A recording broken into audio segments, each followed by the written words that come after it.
Namaste. Welcome to the Advaita channel. Today I'm going to continue reading from Bankei's The Unborn, the teachings and life of Zen Master Bankei. And I'm going to conclude today with a short 14-minute meditation on the unborn awareness with Sri Mooji.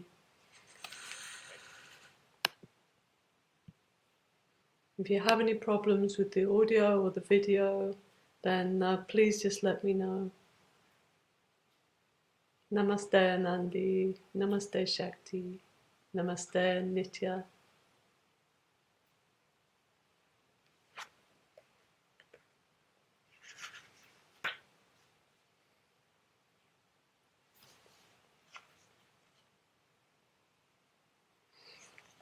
So last week I was reading the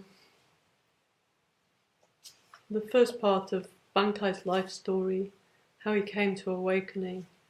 And at this point he's now in a Chinese temple, but in Japan, where he's being checked for if he's achieved enlightenment in all its fullness by his teacher at this point called Dosha.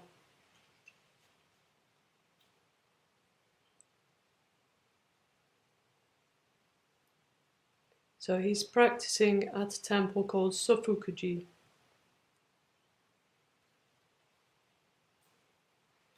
In the months that followed, he went often to Dosha's quarters, where he no doubt had many spirited encounters with his new teacher. Since Dosha did not know any Japanese, and Bankei could not speak Chinese,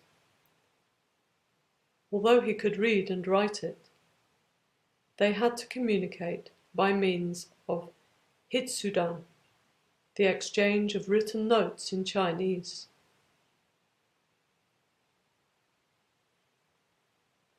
With brushes in place of mouths and eyes in place of ears, Bankei took his place in the assembly and lived in the monks' hall with the rest of the students. But he was unwilling to follow some of the customs of Sofukuji, whose temple regulations were patterned on those in the Ming Chinese monasteries. He was particularly averse to the practice of chanting sutras in Chinese. When Dosha attempted to reprove him for not participating, Bankei replied that the Japanese had their own monastic traditions and customs, including those having to do with sutra recitation, and he could see no reason to adopt different ones now. "The only reason I've come here at all," he said, "is because I want to clarify the great matter. How can I afford to waste valuable time learning additional ways of chanting sutras?" Dosha did not bring up the subject again. The toleration he displayed towards Bankei, here and throughout their brief association, is certainly to his credit and speaks well of his excellence as a teacher.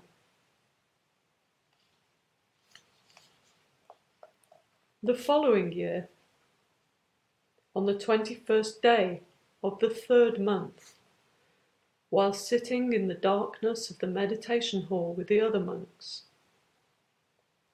Bankei had another enlightenment experience.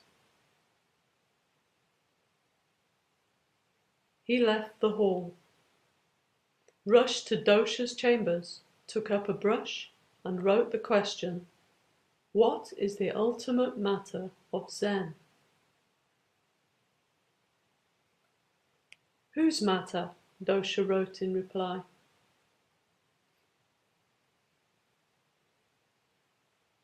Bankei extended his arms out. Dosha took up his brush, but before he could write anything, Bankei grabbed it out of his hand and threw it to the floor. He then swung his sleeves and left.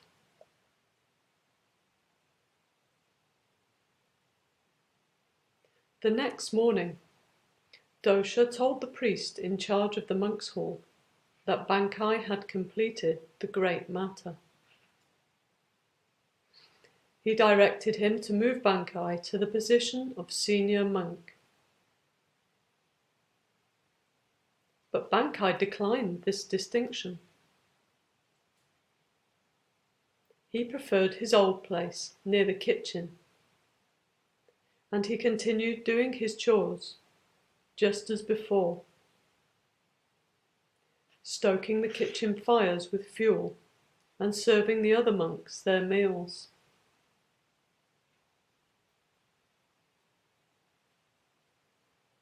I love Bankei so much. Some members of Dosha's assembly seem to have resented Bankei's presence almost from the start.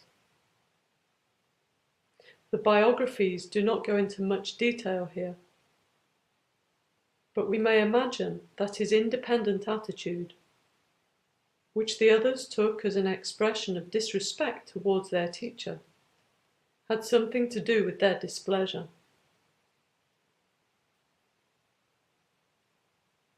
He's very beautiful, guys. In any case, when they learned that the master had acknowledged Bankei's enlightenment, the undercurrent of resentment erupted into strong feelings of jealousy.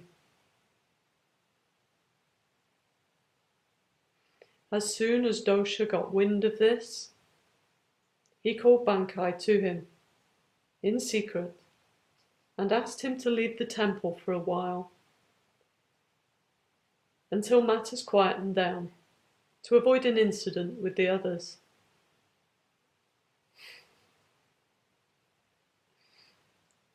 Nitya. Thus, Bankei, after a little over a year with Dosha, put the Sofukaji behind him and returned to his native province of Harima. From there, he proceeded to Yoshino, a sparsely populated area in the southern part of Yamato province. Because of its inaccessibility, the area had long been a favourite haunt of the Shugenja, the mountain ascetics of esoteric Buddhism.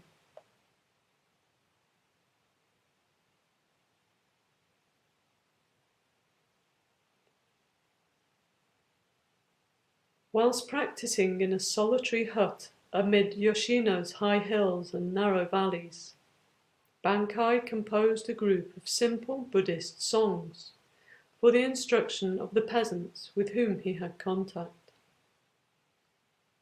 In them occurs the first recorded instance of him using the word unborn in his teaching.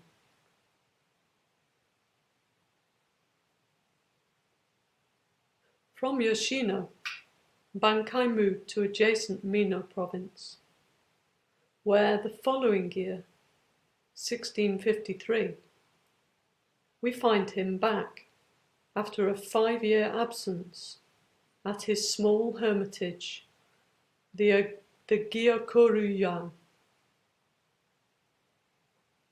working hard further to deepen his enlightenment. This hermitage that they refer to here in the book is the hermitage which is now the mother temple of the Zen tradition through which I came to be with Sri Mooji.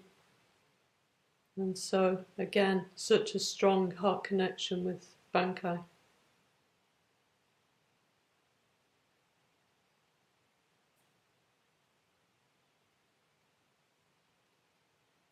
So he's working hard further to deepen his enlightenment. Not satisfied to stop here. The following incident is interesting for the picture it gives us of the confident young Bankei at the beginning of his teaching career. Towards the end of the year, during the severest winter in memory, Bankei somehow knew, through a kind of second sight, that his master, Umpo, was gravely ill. He set out immediately for the Zuyoji to see him. At this time, a dozen other monks were living with him at the hermitage. Among them, a ranking disciple of Zen Master Dogen, of Zen Master Daigu, by the name of Sen.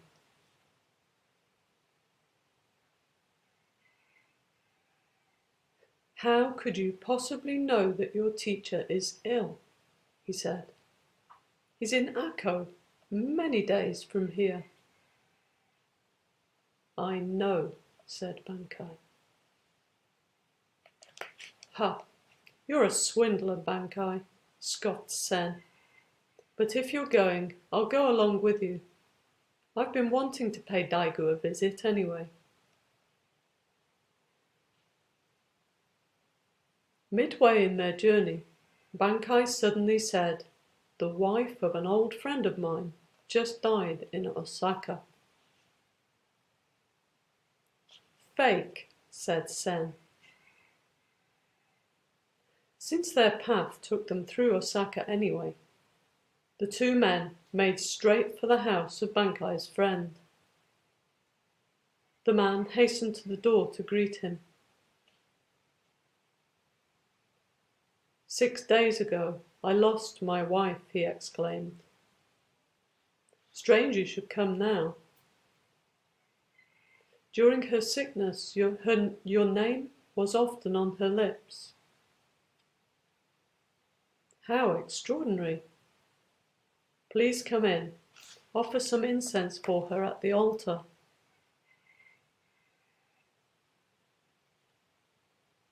Turning to Sen, Bankei said, "A swindler, am I?"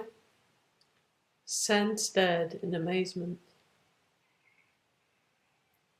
"After I've been to see Daigu," he stammered, "I'm going to serve you as a disciple for the rest of my life."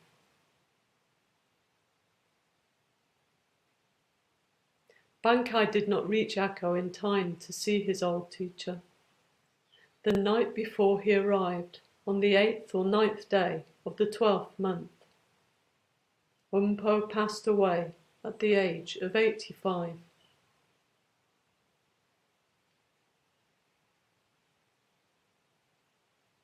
Just before he died, he gave his successor, Bukyo Sogyu, the following instructions. He said, "I am certain that Bankei is the one person who is capable of raising aloft the Dharma banner and sustaining the fortunes of Zen in the future. I want you, in my place, to push him out into the world. By no means should he be allowed to hide his talents.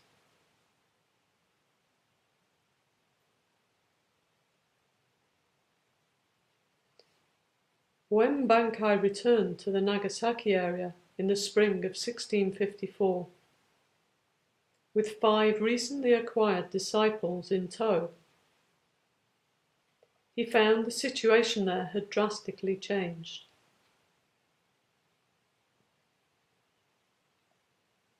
The previous year, the high-ranking Ming priest Yin Yuan Lungqi had landed at Nagasaki from China with a group of 20 monks.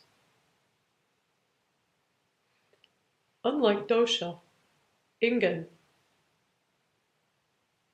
which is his Japanese name, was there by official invitation and had been greeted upon his arrival by a large delegation of important Japanese officials led by the governor of Nagasaki. Relations between the followers of the two men were strained from the start. Grievances arose, and it did not take long for strong feelings of animosity to emerge. The Ingen faction, seeking to establish the primacy of their master's claim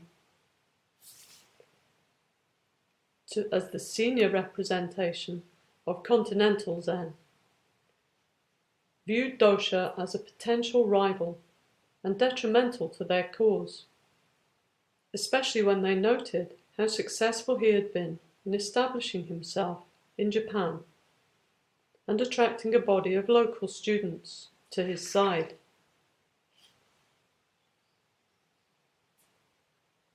They seem to have tried various methods of persuasion and then pressure to make dosha agree to become a senior disciple of Ingen's.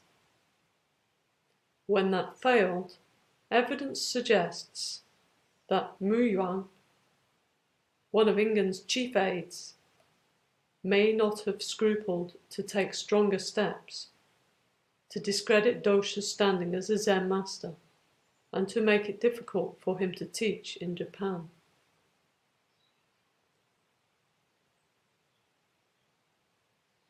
When Bankei learned of the troubles his former teacher had been having, he expended considerable effort on dosha's behalf to locate a temple where dosha could reside and continue instructing his Japanese students. He sailed to Hirado to enlist the aid of the feudal Lord Matsura Shigenobu, who was himself a disciple of dosha's of 2 years' standing. From there, he travelled to Kanazawa, a port in northwestern Honshu on the Japan Sea, a journey of from 7 to 10 days, to consult with Teshin Doen, a Soto priest, who had been a fellow disciple of Bankei's at Sofukuji, and was now the master of a large temple, the Tentokuen, near Kanazawa. But in the end, all of Bankei's efforts came to nothing. Although dosha remained in Japan for 4 more years, serving as the incumbent of the Fumonji, the family temple in Hirado, he finally returned to China in the autumn of 1658.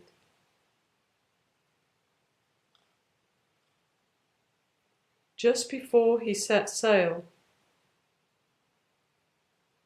Lord Matsura asked him which one of his students had really mastered the essentials of Zen.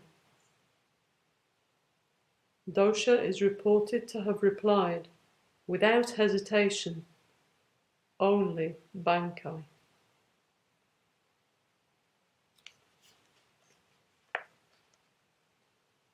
The story of Bankei's life from this time on may be told rather simply.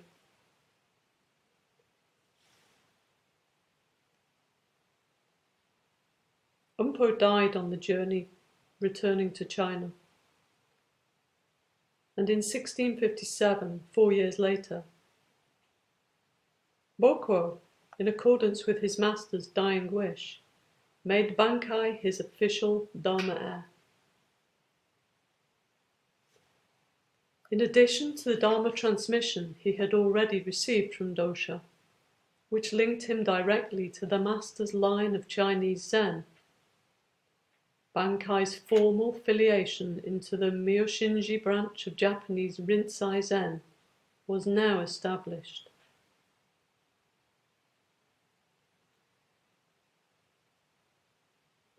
His period of pilgrimage was over. While he kept to a rigorous mode of life, striving constantly to perfect his enlightenment, Bankei became concerned more and more with the spiritual needs of those people who were now coming to him for guidance in increasing numbers.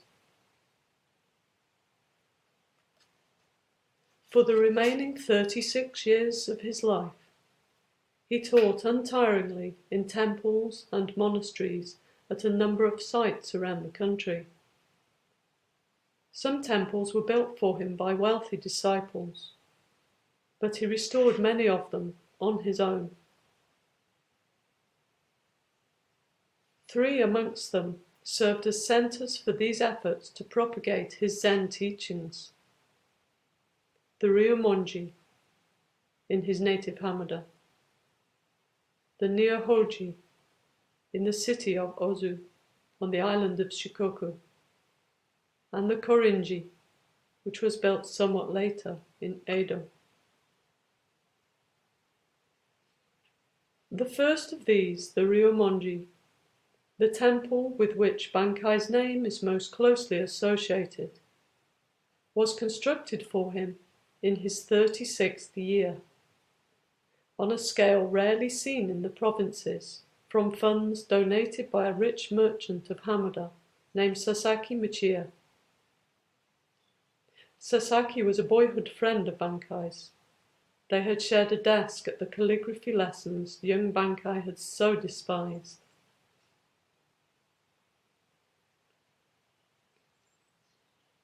The Nyohoji was built in 1669 by Kato Yasuoki, the lord of Ozu Castle. Bankei selected a remote spot in the mountains behind the temple as the site for a small training hall, which he named Oshiken, or Heart of the Matter Hermitage.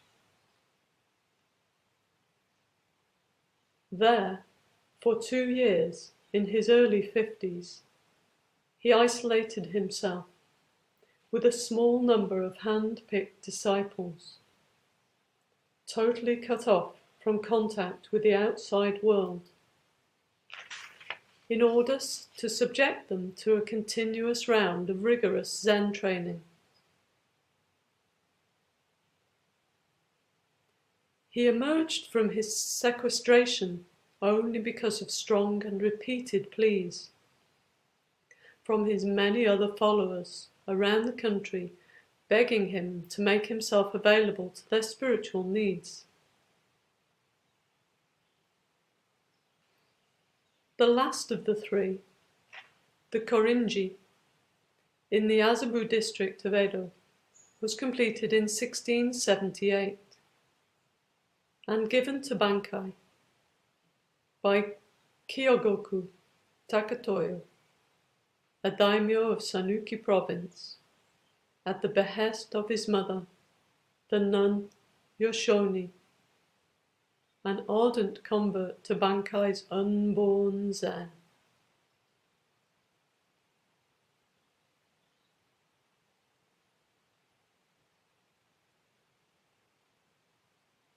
There, at the center of government, many important daimyo, their retainers, and high government officials came to take instruction from him and to hear his lectures.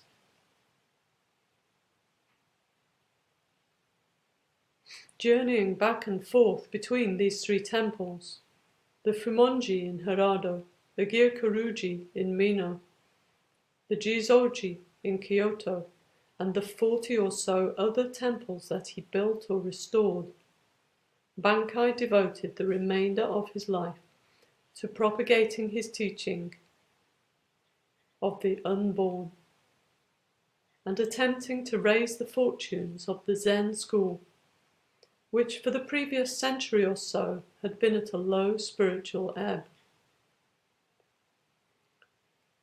In 1672, at the age of 50, he was appointed as the 218th head abbot of the Miyoshinji in Kyoto.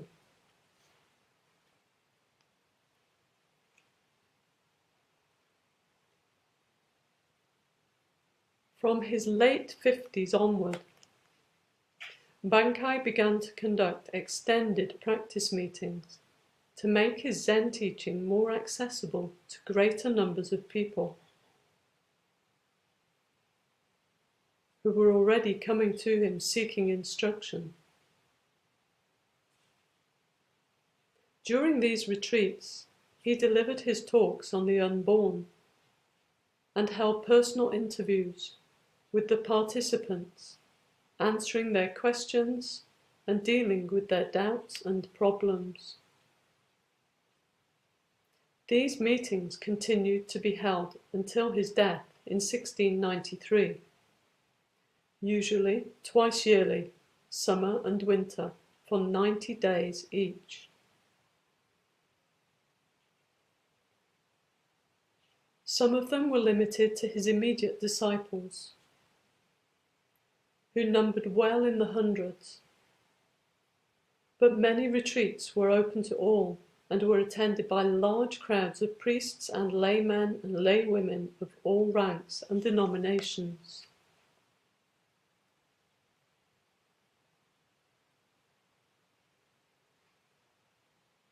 Among the countless men and women who flocked to Bankei during these final decades was Den Sutajo, a poet whose verses were held in great regard by her 17th century contemporaries. Den had become a Buddhist monk, a Buddhist nun, in later life, same, after the death of her husband. Bankei gave Den her religious name, Taikan. Taikan's association with Bankei began in 1683 when she met him in Kyoto. Within a year, she had asked to become his disciple.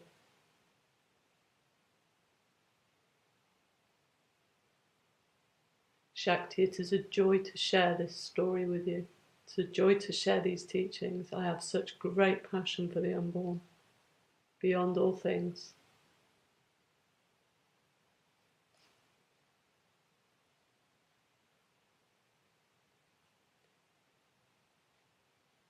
Within a year of becoming associated with Bankei, Taikan requested to become his disciple. The diaries she kept, covering roughly the last decade of the Master's life, are filled with references to him and constitute a valuable source of information for these later years. Thanks to her, we know the dates of Bankei's travels, the places he visited, when retreats were held, and how many people attended them. Admittedly, much of this knowledge is obtainable from other sources as well, but nowhere else do we find descriptions such as the following, her report of the great Ryomonji retreat of 1690. It is worth quoting in full, not only for the vivid picture it gives of this particular meeting, but also for the prevailing mood she captures, which must have been much the same, though perhaps on a smaller scale, at the Nyahoji on Shikoku, the Korinji in Edo, or at any of the smaller temples at which Bankei held retreats during this period.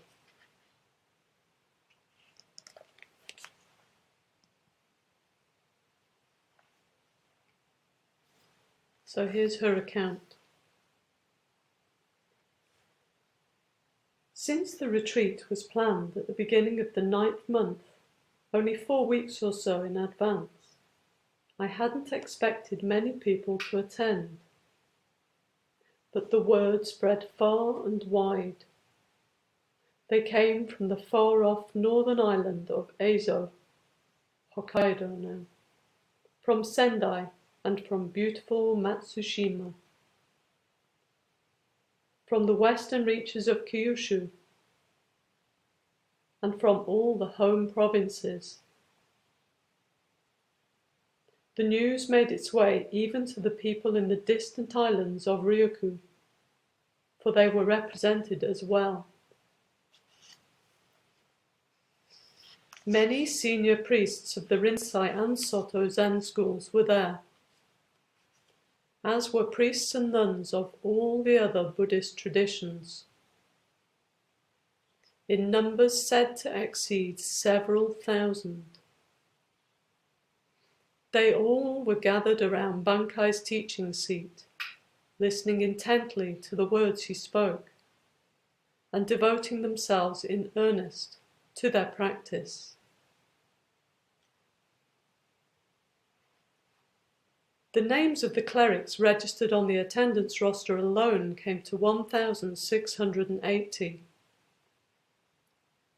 In addition, great throngs of laymen and women had crowded into the western zendo, the Zen hall, and the main zendo, and new temporary halls were being put up daily to try to provide room for their ever-growing ranks.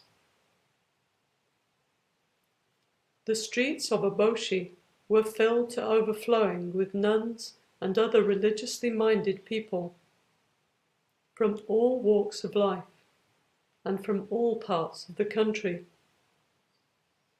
Before we knew it, this little hamlet on the shores of the inland sea had been transformed into the capital of the realm, the very centre of things.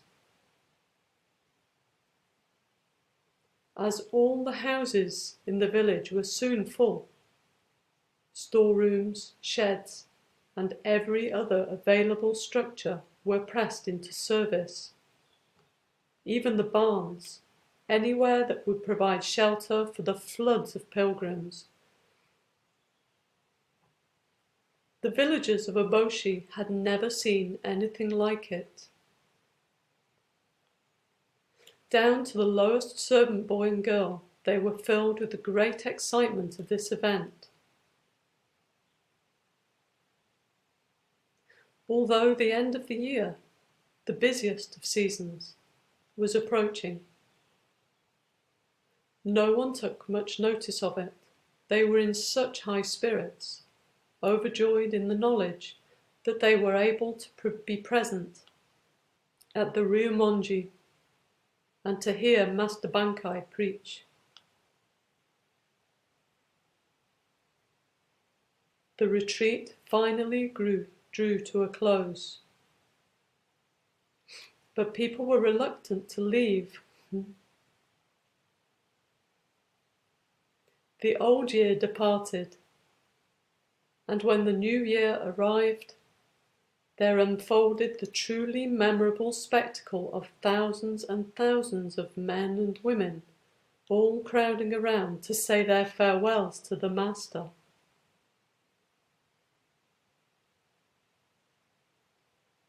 No brush, no tongue could possibly convey the sadness that was universally felt at having to take leave of him, and the great joy at having been a part of this totally unprecedented Buddhist assembly. Many faces glistened with tears of profound gratitude. I can find no way myself to express the joy in my own heart for being admitted in so fortunate a karmic relation as to have been born at a time when I could encounter Master Bankei, so like the Buddha Shakyamuni as to be his very incarnation.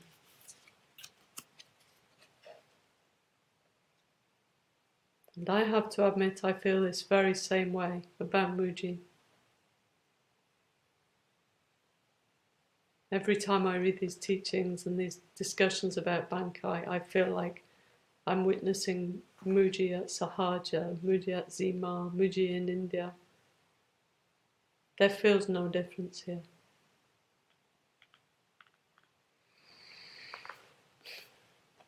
And so, I'd like to just finish now with a meditation from Mooji called the Unborn Awareness. It's 14 minutes. And so as we meditate on the unborn with Mooji, we can enjoy the blessings of Bankei and Mooji and the Buddhas, and embrace our clear understanding of being in the unborn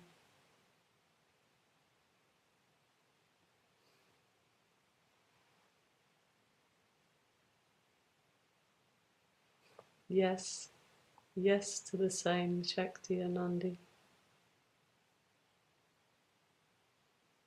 Now you know how I came to be with our Guru.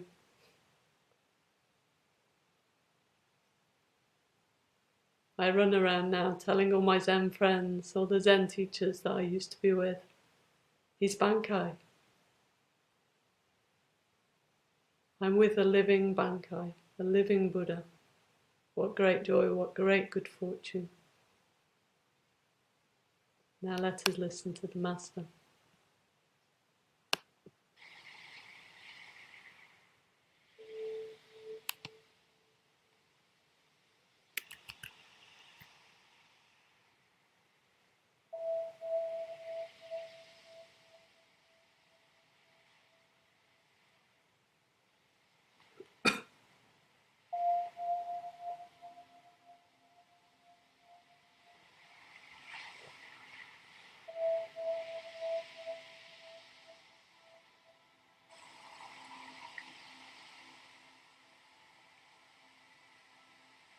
You are the unborn, the undying, the timeless.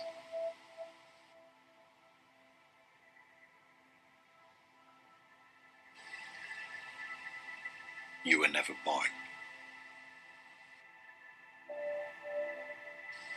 What is born is this form and the name that came into being.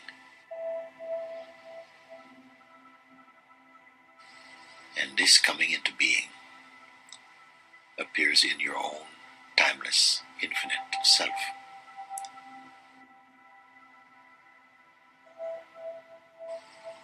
You are pure awareness, beyond names and forms, beyond what comes and goes.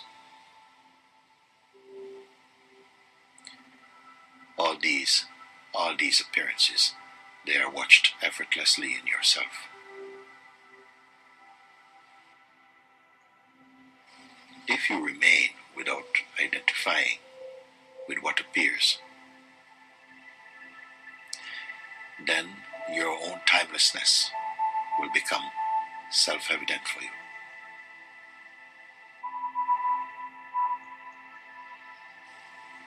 You are the witness of all appearances, all phenomena.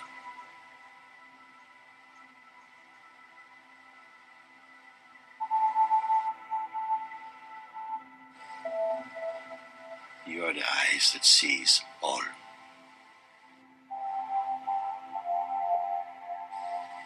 But this all-seeing eyes, they cannot be seen.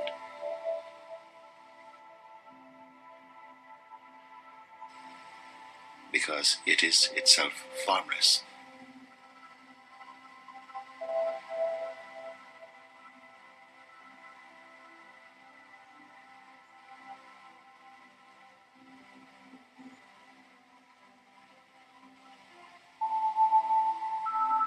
Ideas such as becoming yourself or knowing how to be, leave these ideas,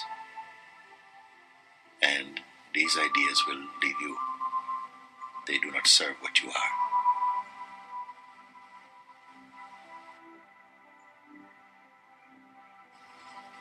Do not tie yourself to any intention, nor to time.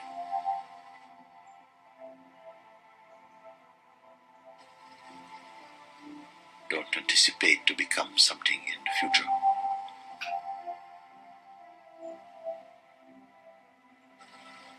And your timeless, ever-present being will reveal itself more clearly.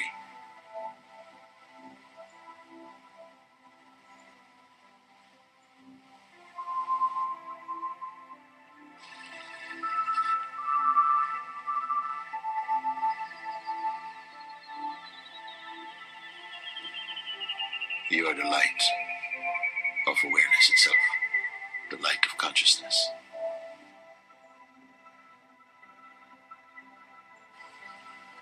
But But you're also beyond this, as the weakness of this light and all that appears in this light.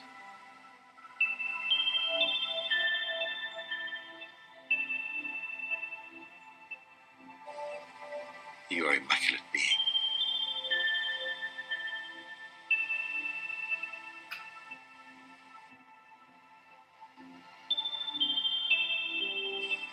All that arises in your own self, all thoughts from past, future, or even present thoughts appearing,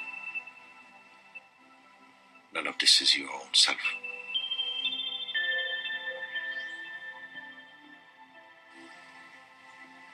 They cannot exist without you.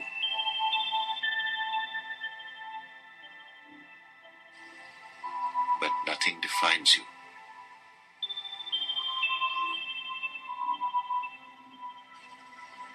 Do not identify with any self-image,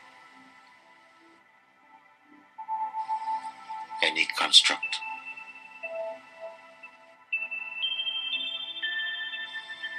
You're only the awareness itself.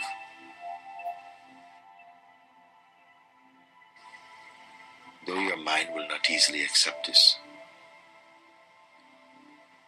understand that you are the witness itself of the mind.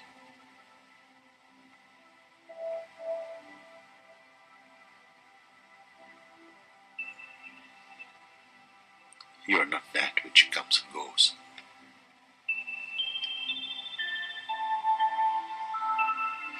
You are not even that which improves or grows.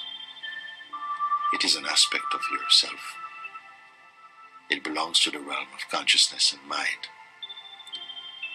That dynamic beingness is always expanding.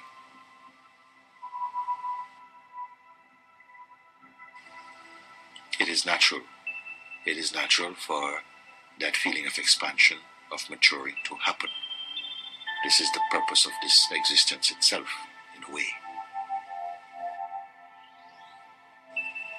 But you are the knower, the perceiver of progress, of change, of growth, of maturity.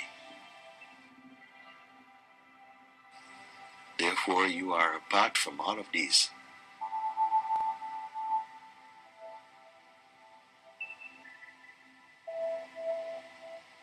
Reflect on this.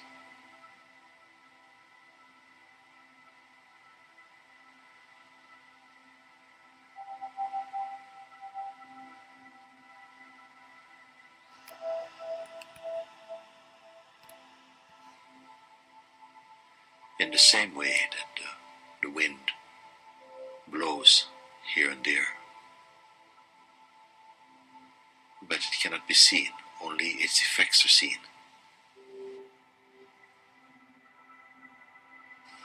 In the same way, all these names and forms are the effects of the being.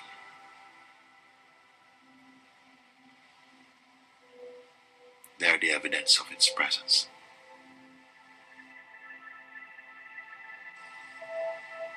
But it is the invisible within the visible world.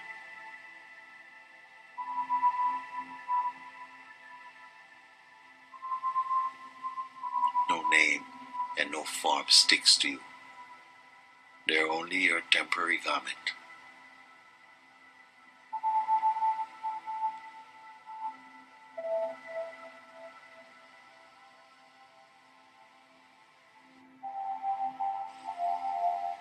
You are before knowledge. You are the knower of knowledge. You are before memory. You are the witness of memory. You are before time. You are the witness of time and space and change.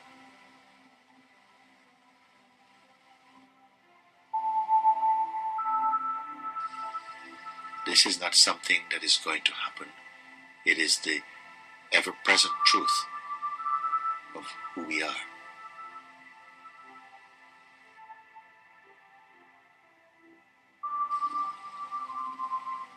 Truly, you You have neither parents, nor children, nor friends, nor any possession. All these are appearances in you. You are before all these appearances. It is natural that they are here, that they appear in the manifest life, in this dynamic world. All things appear for a time. Even your own self, which perceives itself as personality, as gender, all this, it is natural for this manifestation.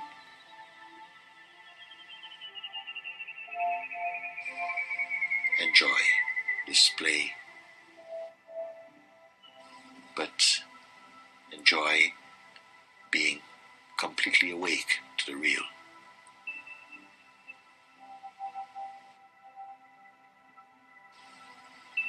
You are the self, the one all-encompassing reality. All appears in your own self.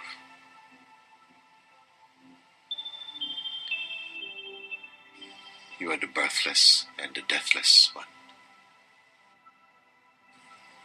You have no special state, though all states appear in you. Contemplate this.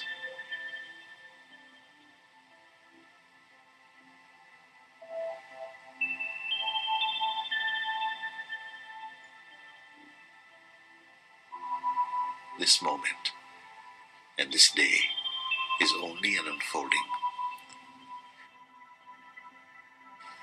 If left unforced, it will reveal also the harmony and the peace that is your own fragrance. Move naturally. Be yourself. Nothing can take away or add to you in the true sense. Your pure awareness.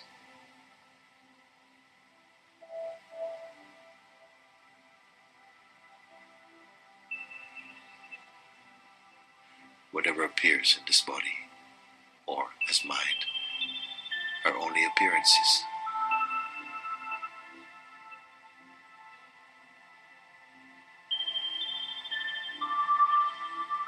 Appearances cannot appear, they cannot occur without you, that which notices them.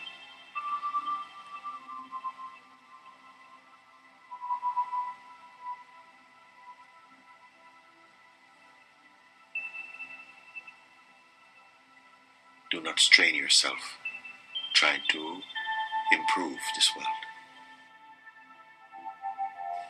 First, completely know yourself.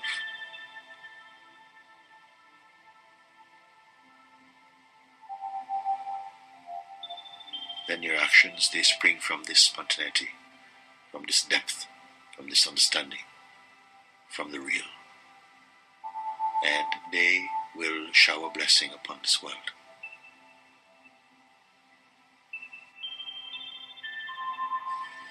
Be the one who is eternally free, happy, whole.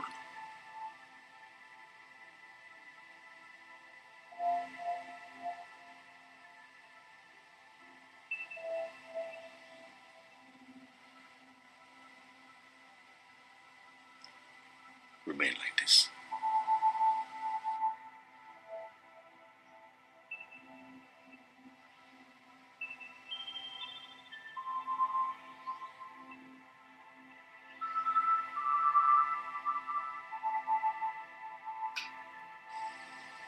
Oh.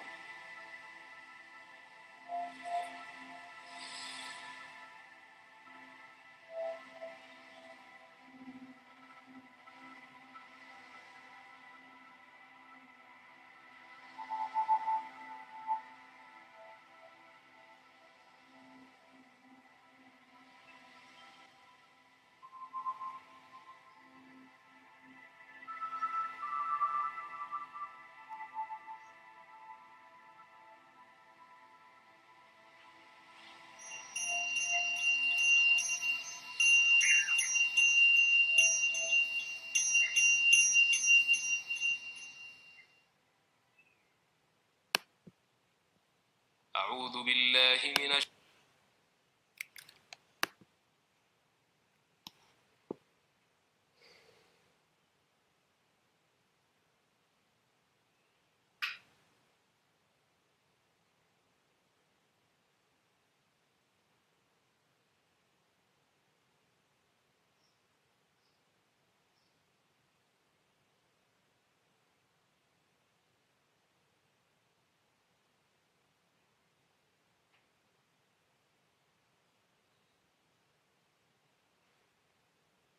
Om Shanti Shanti Shanti Om.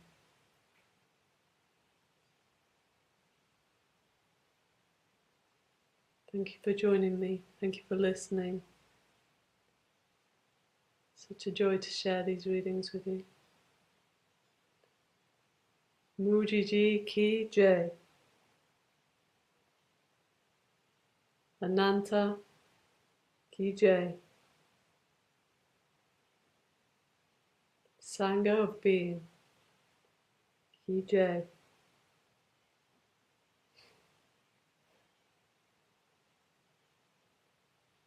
Such a joy to be part of this boundless Sangha of being.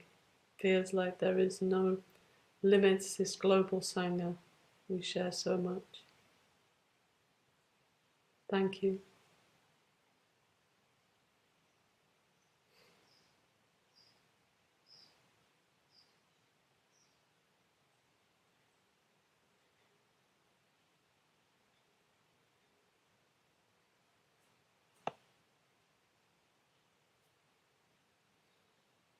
Thank you.